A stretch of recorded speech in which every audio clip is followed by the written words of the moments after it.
Buting na yung aming PS5, na-unbox na rin namin siya. So, ang mga nasa included na box ay yung PS5 unit itself, and then dalawang controller. Dalawang controller yung binili namin since balak namin mag-multiplayer yung laro namin, and then HDMI, USB to USB na part for charging, and then yung kanyang power adapter. So, yun. Out of the box, okay na siya. Playable na, may konting updates lang, and then yun. Meron din kaming binili, dalawang... Mamaya, anong laman yung box? Sinap ko, dalawang... Ano mo meron dito? Buksan mo nga. Wala na, buksan tayo box. Pakita mo!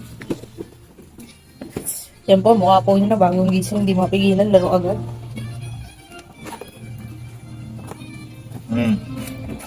Ganyan yung itsura niya sa loob. Diyan nakalagay yung controller at...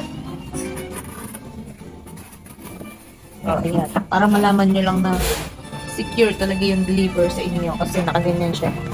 Basta kababol ka pa.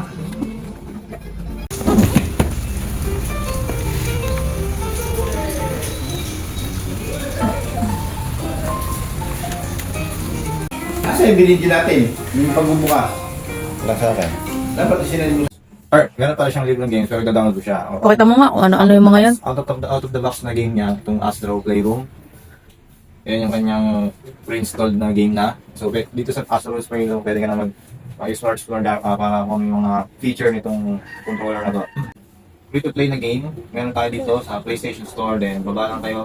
Tapos yan, meron ka makikita. Free-to-play. So yung mga free-to-play na game, depende na lang kung ang kukunin nyo is single player and multiplayer. I think Asa? parang yung mga Two player na free. parang yung mga single player lang yung mga display ngayon. So, hindi ko lang alam kung multiplayer ng Roblox. And also, meron siyang indicate na pang PS4 lang siya or pang PS5. So, nakagayin to, PS5 siya. And then, yeah. Ngayon lahat yung mga free. Kaya lahat ng mga free. Binili mo lahat yan. Ayan, sige nga, scroll mo. Ang dami naman niya palang free eh. So, pwede kang mag-download. Kahit wala kang binibiling mga games, pwede ka pa rin maglaro. Makakapaglaro ka pa rin kasi may free. Yes. So, ayan, titignan na lang dito kung may mga ano na sila dyan. May mga Description niya. description, then makikita nila kung siya ay 2-player or 1-player. At 1 terabyte naman yung laman nito. So, makakapag-download kayo kasi ang isang games ay minsan naglalaman ng ilang gig. Depende kung AAA yung ano nyo, so mga nasa 100 plus gig siya. Then kung yung mga kagaya nitong game na ganito, 2 gig lang ang minimum niya. So pag ginawin nyo siya, 2 gig lang ang makakonsume sa storage niya. Okay.